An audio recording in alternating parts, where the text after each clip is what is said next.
اعوذ باللہ من الشیطان الرجیم بسم اللہ الرحمن الرحیم فأراه الآية الكبرى فكذب وعصى ثم أدبر يسعى فحشر فنادى فقال أنا ربكم الأعلى۔ میرے محترم مخاطبین، طلاب و طالبات اور سامعین ذوی الاحترام، بالخصوص قاہران جامعۃ الفاطمہ دہلی، تفسیر چل رہی ہے، تفسیر سورہ نازعات۔ اس سلسلے میں یہاں تک پہنچا تھا آپ کو لے کر کے کہ جناب موسیٰ علیہ الصلوۃ والسلام کو خالق کائنات نے فرعون تک کیسے بھیجا ہے اور کیا پیغام دے کے بھیجا ہے، اس کو ذکر کیا جائے، اسے بیان کیا جائے۔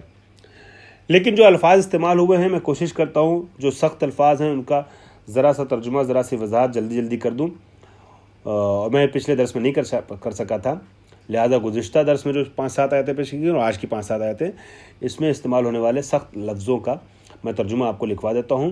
طوا کے معنی میں نے بتایا، شام میں وادی مقدس کا نام ہے، اور آیت کبریٰ سے 2 احتمال دیا جا سکتا ہے۔ آیت کبریٰ سے مراد 2 آیتیں، 2 نشانیاں ہو سکتی ہیں۔ ایک جناب موسیٰ کا عصا کہ جو اژدہا بن گیا تھا اور رسیوں کو نکل گیا تھا، یہ معجزہ ہے، آیات ہے، نشانی ہے، اور ایک جناب موسیٰ کا ہاتھ، ید بیضا۔ حشر کے معنی ہوتے ہیں اکٹھا کرنا، جمع کرنا۔ قرآن مجید میں یہ لفظ اور بھی جگہوں پہ استعمال کیا گیا ہے، خود فرعون کے سلسلے سے بھی جناب موسیٰ اور جناب موسیٰ کی، جناب ہارون کی جو باتیں ہیں فرعون سے، اس کو بیان کرتے ہوئے حشر کا لفظ استعمال کیا گیا، تو حشر یعنی جمع کرنا مراد ہے یہاں۔ نکال کہتے ہیں وہ سزا اور وہ عذاب یا جزا کہ جو دیکھنے والوں کے لیے عبرت بنے، ٹھیک ہے، اور جرم سے روک سکے۔ اور نکال کے معنی زنجیر کے بھی ہیں، پاؤں میں زنجیر ڈال دینا، ٹھیک ہے، اس کو میں آگے عرض کرتا ہوں۔ سمک جو ہے وہ بلند کسی شے کے لیے کہتے ہیں جو زینت سے بھرپور ہو۔ سمک کسی شے کو فضا میں بلند کر دینا ہوتا ہے، البتہ یہاں زینت کا مفہوم بھی اس کے اندر چھپا ہوا ہے، یعنی خوبصورتی سے۔ غطش کے معنی تاریک ہونا، ٹھیک ہے، اور ضحیٰ شعاع آفتاب کا پھیل جانا۔ مرعا یعنی انسان اور جانوروں کی غذا اور چراگاہ۔ طامہ جو ہے قیامت کے لیے استعمال کیا گیا ہے، طامہ تمام مصائب سے بڑی مصیبت، ٹھیک ہے۔ اور مأوا یعنی مرجع و مقام، اور مقام رب سے مراد جلال کبریائی ہے اور اس کے سامنے حاضری ہے۔ اور اسی طریقے سے یہ جو آیا ہے لفظ والجبال ارساہا، اس کا مطلب ہوتا ہے نہیں، مرساہا جو لفظ آیا ہے اس کا مطلب ہوتا ہے مرسا کا کہ کسی چیز کے وقت کو معلوم کرنا، اس کو برپا کب کیا جائے گا، برپائی کا وقت کیا ہے۔ منتہا یعنی منزل آخری منزل کے لیے جو ہے وہ منتہا کو استعمال کرتے ہیں۔ اور یہ عرصہ کے معنی ہوتے ہیں گاڑ دینا، نصب کر دینا، ٹھیک ہے۔ اس طریقے سے کچھ اور الفاظ ہیں، میں انشاءاللہ ترجمہ کرتے ہوئے، تفسیر کرتے ہوئے آپ کے خدمت میں عرض کروں گا۔ تو میں آج جو درس شروع کر رہا تھا وہ فَأَرَاهُ الْآيَةَ الْكُبْرىٰ سے، کہ خالق کائنات نے فرمایا ہم نے موسیٰ کو بھیجا فرعون کے پاس کہ وہ طغیان پہ اتر آیا ہے، اور جا کے اس سے نرمی سے، ملائمت سے پہلے کہو کہ موسیٰ تم جو ہے، موسیٰ کہو اس سے کہ اے فرعون، میں تمہاری ہدایت کرنا چاہتا ہوں، تمہیں پاک کرنا چاہتا ہوں۔ فَأَرَاهُ الْآيَةَ الْكُبْرىٰ، اور اللہ کی نشانیوں کو موسیٰ نے دکھایا۔ کسے دکھایا؟ فرعون کو۔ وہ نشانیاں کیا ہیں؟ کبریٰ من آیات ہی وہیا، اس کی آیتوں میں سے آیت کبریٰ کو دکھایا۔ وہیا العصا، وہ کیا ہے؟ عصا ہے۔ او ہیا والید یعنی ید بیضا ہے، یا عصا ہے یا ید بیضا ہے، اور ہیا والید یعنی عصا اور نشانی دونوں ہے، عصا اور ہاتھ دونوں نشانی ہے اللہ کی۔ ہیا والید یعنی عصا اور ہاتھ، ید بیضا۔ فکذب بہا وسماها سحرا، مگر فرعون نے نشانی دکھانے کے بعد بھی جو طاغی ہوتے ہیں، طغیانگر ہوتے ہیں، کئی بار حقائق کا انکار کرتے ہیں، اعتراف نشانیاں آنے کے بعد بھی حقائق کو قبول نہیں کرتے۔ وہی حال فرعون کا بھی ہوا۔ فرعون نے کیا کیا؟ جھٹلا دیا جناب موسیٰ کی نشانی کو اور اس کو جادو کا نام دے دیا۔ وَعَصَى اللَّهَ تَمَرُّدًا، اور بغاوت کرتے ہوئے، تمرد کرتے ہوئے، سرکشی کرتے ہوئے، طغیانی کرتے ہوئے اللہ کی نافرمانی کی اس نے۔ ثُمَّ أَدْبَرَ عَنِ الْإِيمَانِ أَوِ الْجَنَّةِ، پھر اس نے رخ پھیر لیا۔ دبر کہتے ہیں پشت کو، ادبرا یعنی پشت کر لی۔ کس کی طرف پشت کر لی؟ یا ایمان سے رخ پھیر لیا یا جنت سے، مطلب جو یہ صحیح بات ہے، رائے حق سے ہٹ گیا، صراط مستقیم سے ہٹ گیا تو جنت کو چھوڑ دیا اس نے۔ یسعی ثم ادبر یسعی، اور کوشش کرنے لگا۔ کس چیز میں کوشش کرنے لگا؟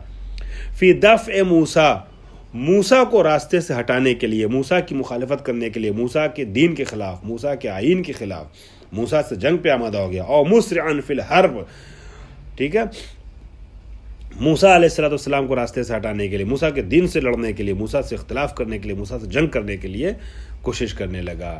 فحشرا، بس اس نے کیا کیا؟ لوگوں کو اکٹھا کرنا شروع کر دیا۔ حشرا یعنی جمع کیا، جمع کرنا شروع کر دیا۔ فی جمع جنودہ والسحرۃ، سحرۃ ہے نا، سحرہ، فألقی السحرۃ سجدا، سحرہ یعنی جادوگر، جمع کفرہ ہے، جیسے کفرۃ الفجرۃ ہے نا، ویسے سحرۃ، ساحروں کو جمع کیا، ٹھیک ہے، اور اپنے لشکر کو جمع کیا۔ فنادی فیہم، اور جمع کرنے کے بعد جب سب اکٹھا ہو گئے تو مجمع میں اس نے یہ اعلان کیا، عجیب و غریب اعلان، سرکشی دیکھیے گا، انسان سرکشی کرتے کرتے اتنا آگے بڑھ جاتا ہے کہ پھر اپنے کو رب سمجھنے لگتا ہے اور منکر رب بن جاتا ہے۔ اور نہ صرف یہ کہ رب، بلکہ آپ یہ دیکھیے جس کو اپنا رب سمجھتا تھا اس سے بھی آگے بڑھ گیا۔ عجیب لطافت ہے۔ ناصر مکرم شیرازی صاحب اس کی تفسیر میں بڑی لطیف بات کہتے ہیں۔ فقال انا ربکم الاعلی، وہ کہتا ہے کہ میں تمہارا رب اعلیٰ ہوں، لا رب فوقی، رب اعلیٰ مطلب کیا؟ لا رب فوقی، یعنی میرے اوپر پھر کوئی رب نہیں ہے، مجھ سے بڑا کوئی رب نہیں ہے، میں سب سے بڑا رب ہوں۔ آپ محسوس کیجئے گا، ربکم الاعلی کہہ رہا ہے، اور دوسری جگہ پر قرآن مجید میں یہ آیا ہے کہ یہ اپنی قوم والوں سے کہتا تھا کہ دیکھو یہ جو ہے نا موسیٰ، یہ جن خداؤں کو تم مانتے ہو ان خداؤں کا انکار کر رہے ہیں۔ اور چنانچہ ہم دیکھتے ہیں کہ سورہ اعراف کی آیت نمبر 127 میں آیا ہے، اتذر موسیٰ وقومہ لیفسدوا فی الارض ویذرک وآلہتک۔ اب سب کو جمع کر کے کہتا ہے اس زمانے کے انسانوں سے جن کے اوپر حکومت کر رہا تھا کہ کیا تم موسیٰ کو اس کے حال پہ چھوڑ دو گے تاکہ وہ فساد برپا کرے زمین پر، اور تمہیں اور تمہارے خدا کو اکیلا چھوڑ دے، تنہا چھوڑ دے، یعنی اگنور کرے اور ان کی مخالفت کرے۔ وآلہتک، یعنی یہ خود اس کا مطلب کچھ لوگ بت پرست ہے اور بتوں کو اپنا رب مانتا ہے، لیکن سرکشی کرتے کرتے اتنا آگے بڑھ گیا کہ اب یہی فرعون کیا کہتا ہے؟ یہ فرعون لوگوں سے یہ کہتا ہے کہ دیکھو موسیٰ کو چھوڑو نہیں ورنہ یہ خداؤں کی مخالفت پہ اتر آئے گا۔ تو گویا بت پرست ہے، بت کو مانتا ہے، اور اب اتنی سرکشی آگے بڑھ گئی کہ اللہ کو تو نہیں مانتا مگر جن کو اپنا رب مانتا تھا، معبود یا خدا مانتا تھا بتوں کو، ان سے بھی بڑا اپنے کو کہتے ہوئے کہتا ہے کہ انا ربکم الاعلی، میں ربوں میں، خداؤں میں سب سے بڑا ہوں۔ یہ ہے مزہ کا خیز بات۔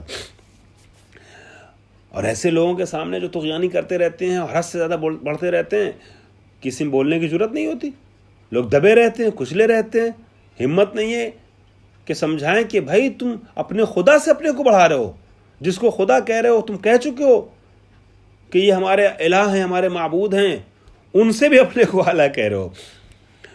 فَأَخَذَ اللَّهُ نَكَالَ الْآخِرَةِ وَالْأُولَىٰ، نکال یعنی زلال کی طریقے سے ہے، نَكَالَ الْآخِرَةِ وَالْأُولَىٰ، پس پروردگار عالم نے اس کو دنیا اور آخرت کے عذاب میں مبتلا کر دیا۔ ٹھیک ہے، نکال کیا کہتے ہیں؟ نکال کس چیز لیے کہتے ہیں؟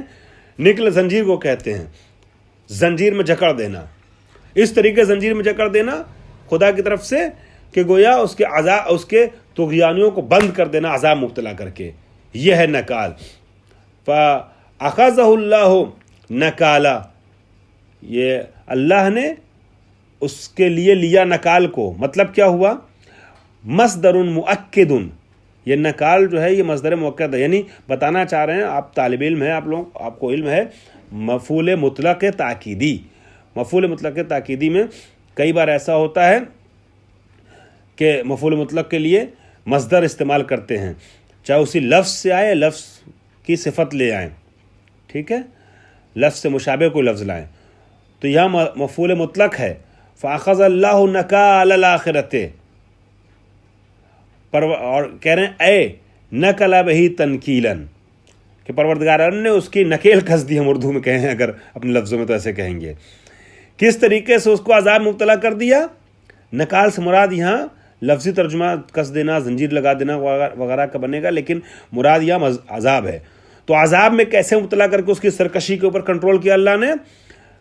کون سے عذاب مبتلا کیا؟ وہ عذاب کہ جو عذاب آخرت بھی ہے اور عذاب اولا یعنی عذاب دنیا بھی ہے۔ کیسے؟ اے فیہا بالاحراق، عذاب آخرت میں اس کو مبتلا پروردگار عالم نے احراق کے ذریعے کیا۔ احراق یعنی جلا دینا، جہنم میں ڈال دینا، جہنم کی آگ میں جلے گا وہ، اور دنیا میں جو عذاب ہوا وہ تو لوگوں نے دیکھ لیا۔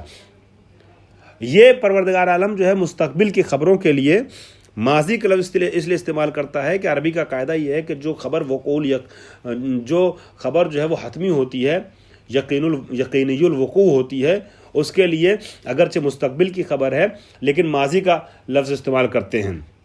دعا وغیرہ میں بھی ایسا ہوتا ہے، رحمک اللہ، ہے نا، رحمک اللہ، تم پر رحم نازل کرے اللہ، رحمت کرے، لیکن کہتے ہیں رحمک اللہ نے تمہارے پر اللہ نے رحمت نازل کی۔ تو کچھ جگہ ایسی ہوتی ہیں کہ جہاں مستقبل کے لیے کہنا ہوتا ہے اور ماضی کا صیغہ استعمال کرتے ہیں، ٹھیک ہے۔ جیسے مثال کے طور پہ معاملات میں بیتو و اشتریتو ہم کہتے ہیں، میں نے بیچ دیا، میں نے خرید دیا، جبکہ ہم ابھی بیچ رہے ہیں، ابھی خرید رہے ہیں، اور ہم کہتے ہیں میں نے بیچا، میں نے خریدا۔ عربی کا طریقہ یہ ہے، کئی جگہ ایسی ہیں۔ اسی طریقے سے جہاں خبر یقینی الوقوع ہوتی ہے وہاں ماضی کا صیغہ استعمال کرتے ہیں، حالانکہ مراد مستقبل ہے۔ جیسے قرآن میں آیا ہے قیامت کے لیے اقتربت الساعہ، قیامت قریب آ گئی۔ آ گئی کہاں؟ آئے گی نا، لیکن آ گئی۔ اس طریقے سے بہت سے کلمات ہیں۔ تو یہاں پہ بھی خالق کائنات نے فَأَخَذَ اللَّهُ نَكَالًا، دیکھیے ماضی کی خبر تو ہے غرق ہو جانا، لیکن اللہ نے صرف نکال الاولا نہیں کہا دنیا میں غرق ہونا، بلکہ آخرت کو بھی اخذا کے معنی اخذا کے ساتھ استعمال کیا ہے، یعنی اللہ نے اس کو دنیا اور آخرت کا عذاب مبتلا کر دیا۔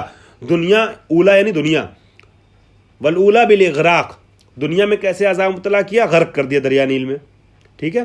تو جو ہو چکا اس کو بھی اللہ نے ماضی کے ساتھ استعمال کیا، جو ہوگا اس کو بھی، کیوں؟ اس لیے جو ہوگا وہ بھی یقینی الوقوع ہے، کہ واقع ہونا اس کا یقینی ہے، لہذا اللہ نے اس لفظ کا استعمال کیا ہے ماضی کا صیغہ۔